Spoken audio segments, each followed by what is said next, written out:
여러분 안녕하세요. 반갑습니다. 우리 대전보건대 학생 여러분, 저는 오늘 이제 자기소개서 작성법에 대해서 3가지 항목에 대해서 설명을 드리려고 여러분들 다시 찾아왔습니다. 오늘도 열심히 수업 들으시면서 나머지 항목들에 대해서 여러분들께 설명을 잘 드려볼 테니까요. 저 따라오시면서 자기소개서 한번 꼭 작성을 해보셨으면 좋겠습니다. 자, 제가 지난 시간에 그 성장 과정에 대해서 여러분들께 설명을 드렸는데 혹시 다 잊으시진 않으셨죠? 네. 성장 과정에 대해서 개요를 작성하고 예시를 좀 보여드렸습니다. 그러면 성장 과정 외에도 자기소개서에 자주 나오는 항목이 뭐가 있을까요? 지금 보여드리는 이렇게 3가지 항목입니다. 성격의 장단점에 자주 나오는 항목입니다. 성격의 장점과 단점에 대해서 여러분들께 오늘 설명드리려고 하고요. 그 다음 또 자주 나오는 항목은 학창생활에 관련된 부분이거든요. 여러분들이 학창생활에 어떤 준비를 하셨는지 그 경험이나 그리고 중요한 어떤 여러분들이 강조하시고 싶은 역량들 이런 부분들이 학창생활을 통해서도 잘 표현될 수 있기 때문에 이 항목. 그 다음에는 마지막 항목으로 자주 나오는 항목이죠. 지원 동기 및 포부.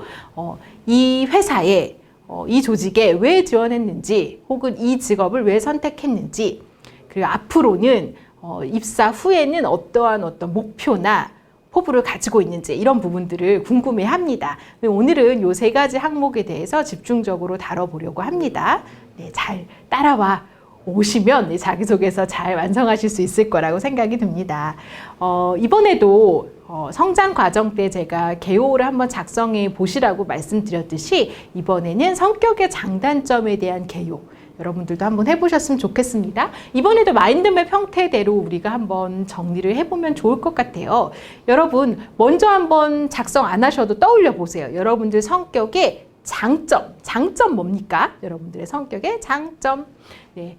어떤 분은 장점을 얘기하라고 하면 자꾸 단점을 얘기하시는 분들 계세요.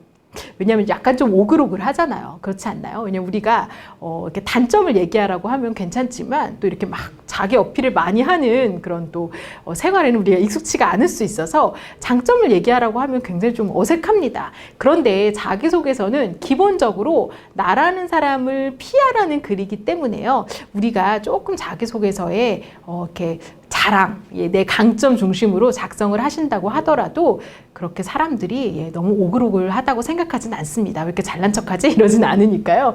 그래서 먼저 장점을 한번 떠올렸으면 좋겠고요. 장점을 한 가지 말고 한 2가지 정도는 생각을 해보시면 좋을 것 같아요. 네. 자, 장점은 이분은 이렇게 썼습니다. 나는 내가 생각을 해보니까 나는 되게 에너자이저야. 사람들이 너 이렇게 에너지가 넘치니 이런 얘기 많이 한단 말이에요. 그래서 에너자이저. 친구들과 선생님 사이에서도 뭐 어떤 열정맨으로 통한다. 이거를 뭐라고 얘기하면 좋을까? 그래, 이건 굉장히 의욕이 넘치는 사람이라고, 의욕이 넘치는 성격이라고 설명하면 얼마나 좋을까? 라고 이렇게 좀 키워드를 잡아보는 거죠. 그러면 여기서 중요한 거. 내가 이런 의욕이 넘치는 사람인데 그런 의욕을 뭔가 발휘했었던 사례는 뭐가 있었지? 이런 거 한번 생각해 볼 수 있지 않을까요? 내가 떠올려 보니 내가 이 넘치는 의욕으로 내가 이렇게 준비를 했었던 공연이 있었구나. 어떤 공연을 준비를 했었던 분인 거죠. 공연을 열정적으로 준비해서 많은 관객들한테 호응을 받았다. 난 그런 사례가 있다. 라는 생각이 스칩니다. 이런 거 까먹지 말고 빨리 적는 거예요. 그래서 의욕이 넘친다, 에너자이저다, 뭐 주변에서 이런 얘기를 한다, 내가 공연에서 이런 호응을 받았던 적이 있다. 이렇게 적으셨어요. 장점 측면에서 적었죠. 그러면 이제 단점 한번 생각을 해봅시다. 단점은 일단은 우리가 바로 자기소개서를 쓰는 게 아니니까 그냥 먼저 한번 떠올려 보는 거예요. 나 뭐가 있지? 나 단점? 나 좀 귀가 얇은 것 같아. 귀가 얇은 것 같아. 뭐 이렇게 쓸 수 있죠. 일단은 이렇게 그냥 개요니까 이렇게 써도 돼요. 귀가 얇음. 나 왜 귀가 얇지? 왜냐면 내가 주관이 뚜렷하지 않거든. 누가 이 얘기하면 진짜? 누가 저 얘기하면 진짜? 이런단 말이에요. 그래서 주관이 뚜렷하지 않은 게 나의 좀 단점인 것 같아. 주관 뚜렷하지 않음 X 이렇게 써놓으셨네요. 그리고 부연 설명. 다른 사람의 말을 잘 들어주기는 해. 보완할 부분, 어떻게 보완해야 되지? 항상 이렇게 얘기해, 내 주변 사람들이. 너무 남의 얘기만 다 듣지 말고 타인의 의견을 잘 들은 후에 그런 다음에 좀 수렴을 했으면 좋다라는 얘기를 많이 한다. 내 생각과 비교해서 판단을 해가지고 내 생각과 타인의 생각을 비교해서 정말 옳은 게 무엇인지 판단하는 그런 능력을 나는 좀 길러야 해. 뭐 요 정도. 이거 어렵지 않죠? 이 정도 정리하실 수 있지 않을까요? 그쵸, 여러분? 하실 수 있어요. 그런 어떤 장점과 단점을 한번 적어보는 거예요. 예. 지금 적고 계시죠? 예. 빈 종이에 한번 적어보시는 거예요. 그 다음 스텝이 있어요. 예. 그 다음 스텝.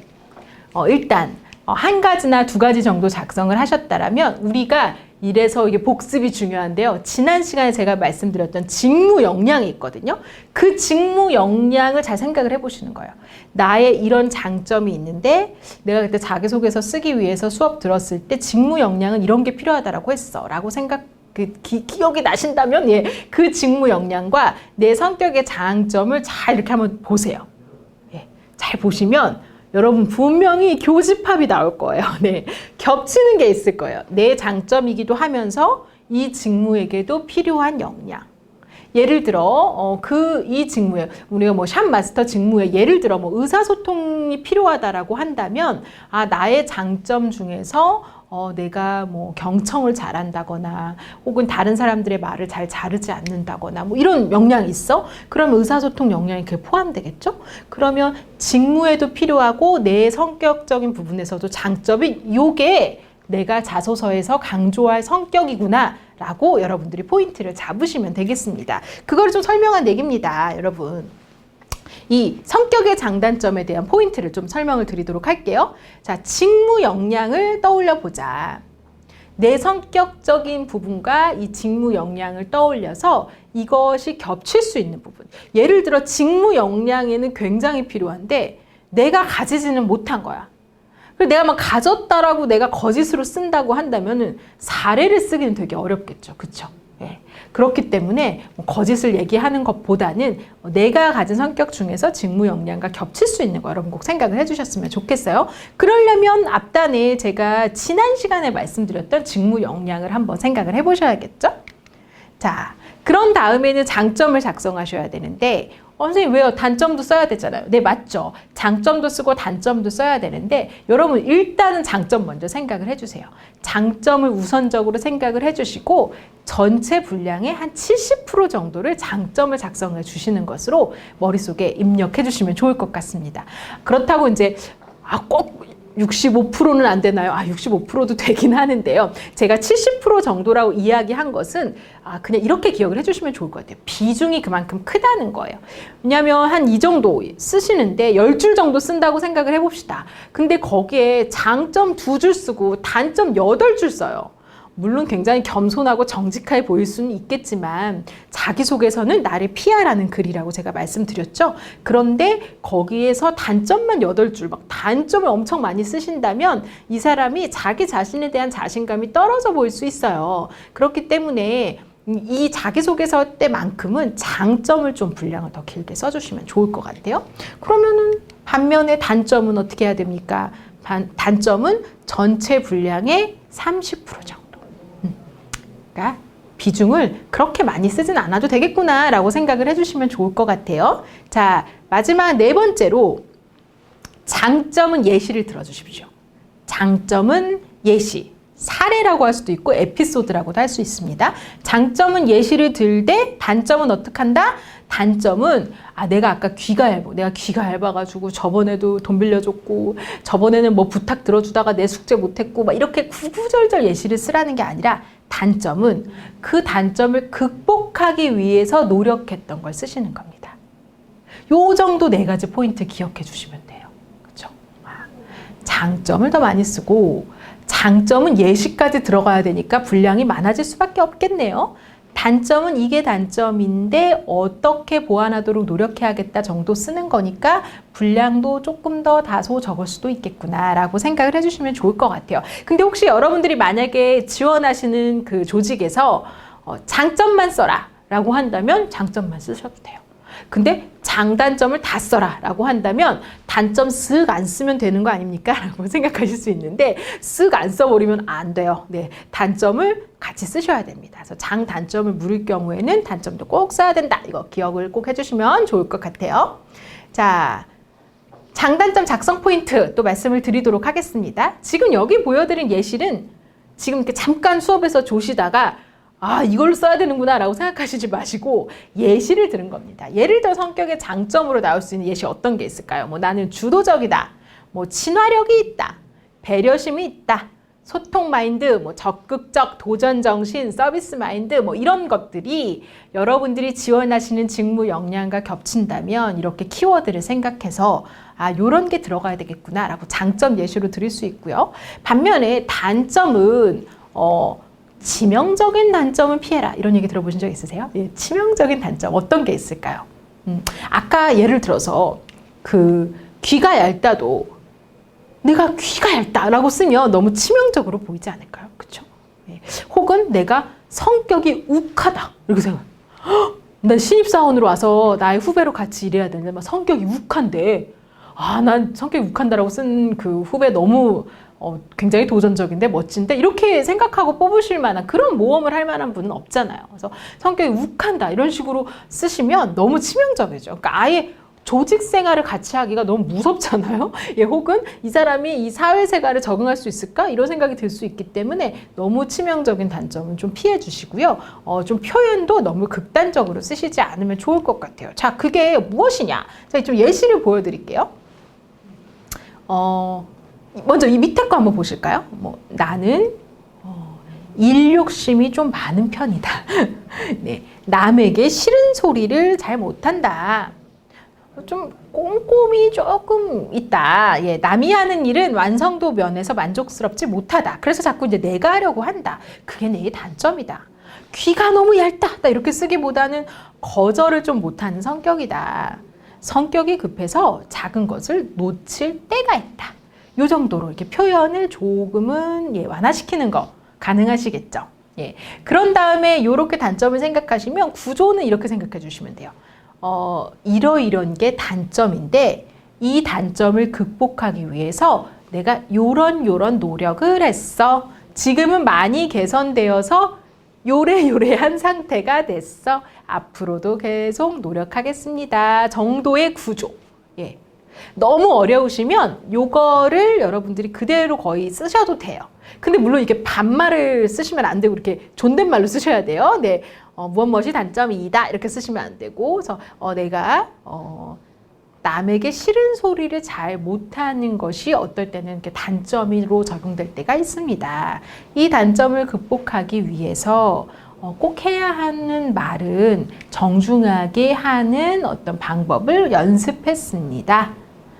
그래서 지금은 예전보다 많이 개선되어서 그게 조금 싫은 소리라고 하더라도 그 사람에게 필요하고 내가 해야 하는 말이라면 예전에 비해서는 표현을 하는 상태가 되었습니다. 뭐 이런 식으로 요 구조를 생각하시면서 작성을 해주시면 좋을 것 같습니다.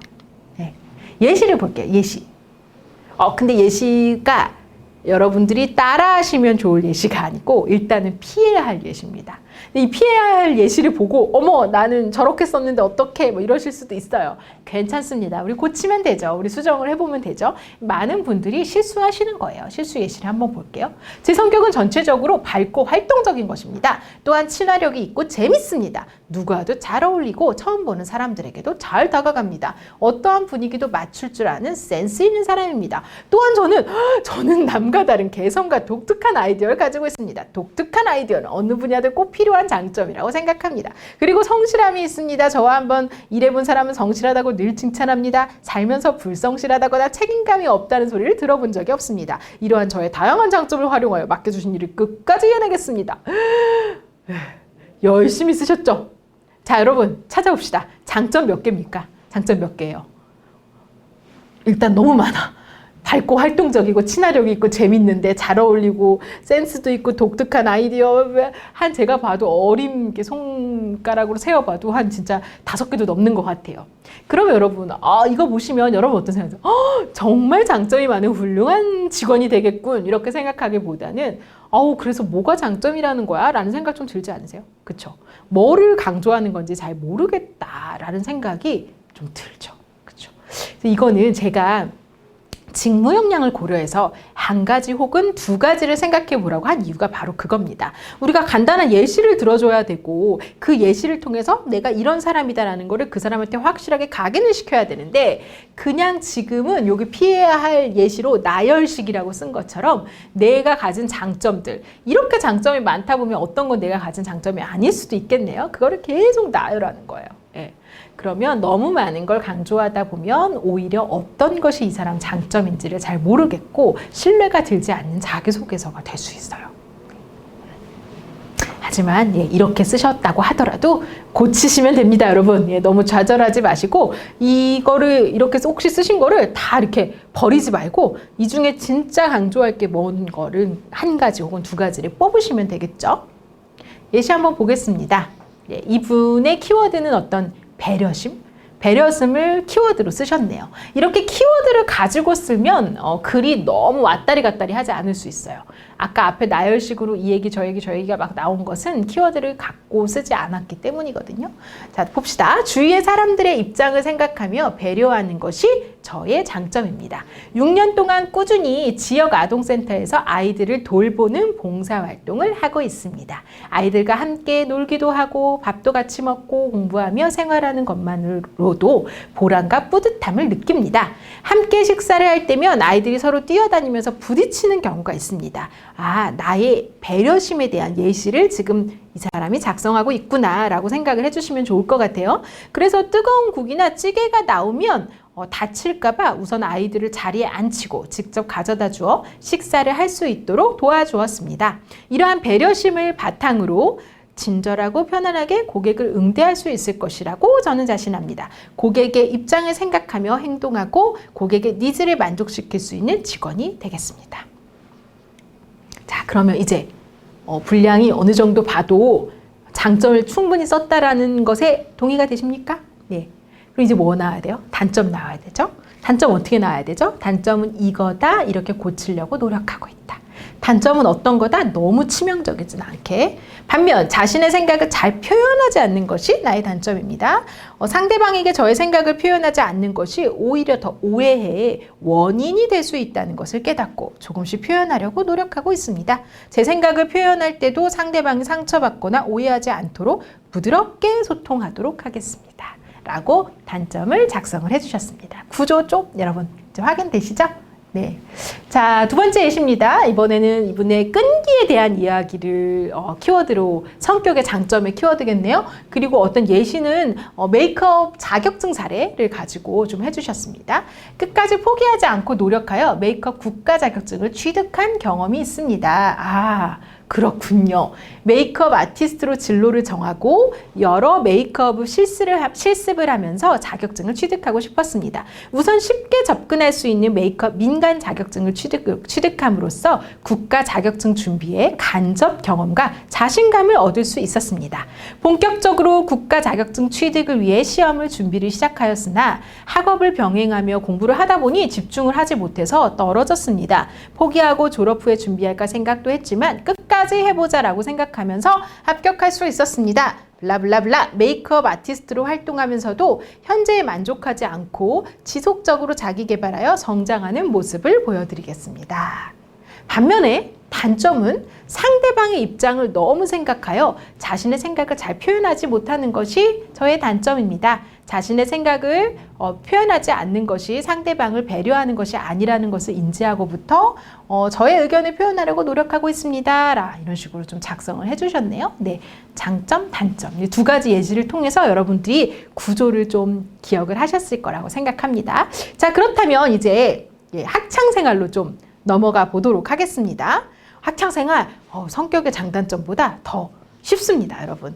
너무 걱정하지 말고 따라오세요. 예를 들어 학창 시절을 떠올려 보니까 뭐 학과에서, 그러니까 뭐 고등학교나 아니면 대학에서 했었던 활동들을 생각하실 수도 있고요. 아니면 수업을 들은 거나 공부한 거 외에도 학과 외 활동이라고 하죠. 뭐 동아리, 뭐 봉사활동, 뭐 취미활동 여러 가지가 있을 수 있어요. 그런 어떤 예시들을 한번 이분은 적성을 한번 해보신 겁니다.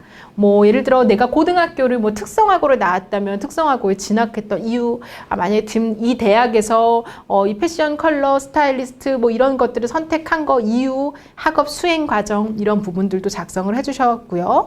축구 동아리 하셨나 보다. 뭐 체력 단련한 거 이런 거 작성을 해주셨네요.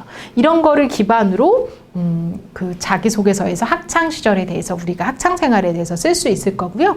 여러분들도 한번 어떤 것들이 있는지를 한번 소재를 한번 적어보시면 좋을 것 같은데요. 작성 포인트는 이렇습니다.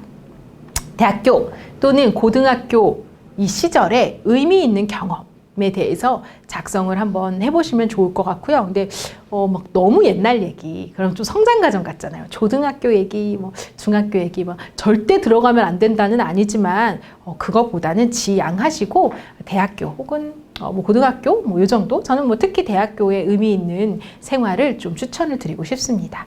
들어갈 수 있는 소재로는 실습, 인턴, 아르바이트 이런 거 들어갈 수 있겠네요. 그리고 자격증 관련 분야 공부한 거, 동아리, 봉사활동, 수상 경력, 이런 여행하신 거, 뭐, 그러니까 제가 지금 보여드린 이런 보기가 다 들어가야 된다는 게 아니라 이런 것들이 소재가 될 수 있다. 요거 기억을 해주시면 좋을 것 같아요. 자, 그러면 학창 생활을 할 때 뭔가 그 키워드, 역량 키워드를 뭘로 잡을 수 있을까? 이것도 역시 예시입니다. 뭐 창의력, 문제 해결 능력, 설득력, 뭐 아이디어, 뭐 리더십, 팔로우십 이런 거 역량을 내가 적어야겠다. 아니면 이런 역량과 함께 내가 실제로 뭔가 해봤던, 특히 우리 과는 뭐 실습을 하시거나 인턴 하시거나 이런 거 분명히 있으실 것 같아요. 그런 거 뭐 작품 활동을 했다거나 이런 것들을 경험을 통해서 실무 업무에 내가 자신 있다. 뭐 이런 것들을 충분히 어필할 수 있는 그 챕터가 바로 학창생활 부분입니다. 예시 한번 보도록 할게요. 역시 이분은 졸업 전시 하신 거를 가지고 예시를 들어주셨습니다. 이거 왜 드는 걸까요? 결국에는 이런 부분들을 통해서 내가 이 직무 잘할 수 있다. 이거 강조하려고 하시는 거죠. 대학교 2학년 때 학과 대표와 졸업 준비위원장으로 활동하면서 졸업 전시회 준비를 한 경험이 있습니다. 졸업 전시회 준비를 위한 제 역할은 전체적인 추진 현황 확인과 전시회 홍보를 위한 도록 제작이었습니다. 우선 필요한 업무의 리스트를 만들어 순서를 정해 진행을 했습니다. 전시회 일정에 맞도록 순서를 꼼꼼하게 확인하던 중 도록 제작을 위한 사진 촬영 하루 전날까지 한 학우의 작품 완성이 어렵다는 것을 알게 됐습니다. 띠로롱. 만약 사진 촬영을 내일 하지 못하게 되면 도록 인쇄도 늦어져서 전시회 일정에 영향을 주기 때문에 완성을 못한 학우 작품의 바느질을 밤늦게까지 도와주기 시작했습니다. 그러자 다른 학우들이 미완성된 작품을 위해 여러 의견도 내주면서 함께 돕기 시작하였고 다음 날까지 작품을 완성하여 무사히 사진 촬영할 수 있었고 블라블라 이래서 이런 경험을 통해서 즐거움과 노력한 후에 성취감을 느꼈다. 업무를 진행하면서 돌발 상황이 발생했을 때도 긍정적으로 할 수 있는 부분들을 생각하여 행동하는 것이 긍정적인 결과를 가져올 수 있다는 것을 깨달았다. 학창생활 경험이 특히 이건 약간의 돌발적인 상황이잖아요. 근데 우리 일하다 보면 돌발적인 상황 분명히 발생하죠. 그거에 대해서 잘 대처하겠다라는 잘 대처하겠구나라는 그런 생각을 들게 하는 예시로 볼 수 있을 것 같아요. 네. 자, 졸업 작품전을 준비하며 꼼꼼하고 정확한 업무 처리와 협력의 중요함을 알 수 있었습니다. 이번에도 이번엔 작품전을 준비하면서 하셨던 학창생활 예시를 들었네요. 땡땡 작품전은 학생들이 학부 동안에 배운 역량을 이용하여 옷 디자인에서 만드는 것까지 모든 과정을 경험하며 작품을 만들어 전시하는 것입니다. 자신만의 디자인을 해야 했기 때문에 창의적인 생각을 표현하는 것이 힘들었고 그리고 뭐 여러 가지 부분에서 서툴고 시간이 많이 걸렸다. 그런데 팀원들 대부분이 힘들었던 그런 부분들을 같이 도와주면서 협력해서 작품을 완성할 수 있었습니다. 이 경험으로 서로 중간에 포기하지 않도록 응원하며 함께하는 즐거움을 느낄 수 있었고 매장에서 옷의 소중함을 느꼈으며 고객들에게 옷 원단에 대해 좀 더 자세하게 설명할 수 있는 정보를 많이 습득할 수 있었다. 네. 여러분 우리 학과에서 이런 경험들 한 번쯤은 있으실 거예요. 우리 학과에서 배웠던 거, 작품 활동했던 거, 동아리, 전시, 졸업작품, 개인 포트폴리오 여러 가지 생각을 해보시면서 굉장히 특별한 사례가 아니어도 학창생활의 예시로 들어갈 수 있습니다. 근데 직무와 연결된 내용을 써주신다면 더욱 좋고요. 네, 어렵지 않으시죠? 네, 이제 마지막으로 지원 동기 및 입사 후 포부, 우리 개요 작성한 거 한번 보도록 하겠습니다. 우선 지원 동기엔 두 가지 들어가면 좋습니다. 회사 지원 동기, 그리고 직무 지원 동기. 만약에 여러분이 어떤 회사를 염두에 두고 쓰신다면 그 회사 지원 동기, 그리고 그 회사에 지원하려는 직무 지원 동기가 다 같이 들어가면 너무 좋다. 입사 후 포부는 어떤 게 들어가야 될까요? 내가 자기 개발 어떤 걸 하겠다. 조직 안에서 조직 적응을 위해서 어떻게 하겠다. 이런 어떤 입사 후 포부 같은 경우는 나의 경험보다는 미래의 계획에 가깝습니다. 자기소개서는 대부분 우리의 경험을 묻지만 포부 같은 경우는 미래에 어떻게 해야 될지에 대한 다짐을 묻기 때문에 우리 얼마든지 높은 목표와 우리의 계획을 포부에다 작성하실 수 있을 거라고 저는 생각이 듭니다. 작성 포인트 보시죠. 네, 지원 회사 직무에 어떤 점이 마음에 들어서 지원했는지, 그런데 이것만 하고 끝나는 게 아니라 나 또한 이 직무에서 어떤 역량을 갖추고 있는지를 강조하는 거, 입사 후에 어떻게 기여할 수 있다고 나타내는 거, 이거 포부죠. 이거를 만약에 표현한다면 3년, 5년, 10년 이렇게 나눠서 쓸 수도 있고요. 아니면 첫째, 둘째, 셋째로 쓰셔도 되고요. 나는 이런 미래 목표가 있다는 것을 분명하게 작성하는 거. 이것이 바로 지원 동기와 입사 후 포부를 쓰실 때의 포인트인데요. 그치만 이렇게 본다고 작성이 쉬운 건 아니죠. 너무 어렵죠. 그렇죠? 주의사항도 있기 때문입니다. 포부를 쓰실 때 특히 어려워하거든요. 근데 주의사항은 이 회사에서 도저히 할 수 없는, 그러니까 이 회사나 이 조직을 다닌다면은 불가능한 포부를 쓰시는 것은 피해야 합니다. 예를 들어 저는 여길 다니면서 대학원을 가겠습니다. 근데 이 조직은 대학원 다니는 것은 예를 들어 허용을 해야거나 이러진 않아. 응원하지 않아. 그런데 거기 그걸 쓴다. 그러면은 그건 혼자 생각해야 되지 거기 자소서에 쓰시면 안 되겠죠. 비슷하죠. 퇴직을 해야지만 할 수 있는 계획. 세계 일주를 하겠습니다라고 한다거나 개인 브랜드를 빨리 만들어서 오픈하겠습니다. 이런 것들, 쇼핑몰 하겠습니다. 이런 거는 그 회사에 속하면 어려운 거기 때문에 퇴직을 해야만 하는 이슈죠.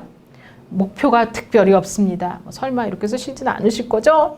성장에 대한 큰 욕심이 없습니다. 이런 거는 이렇게 쓰시기보다는 여러분들이 목표를 한번 세워보시고 그 목표를 포부에 녹여주시면 좋을 것 같아요. 예시 한번 보시죠. 이제 메이크업 지원할 때의 어떤 지원 동기 포부입니다. 고등학교 2학년 때 우연히 TV에서 연예인을 보았을 때 역할에 맞게 장소와 환경에 맞춰서 메이크업을 해야 한다. 그런 것을 느꼈다. 그래서 메이크업 아티스트란 직업을 알게 됐고 지속적으로 연습해서 자격증을 땄다.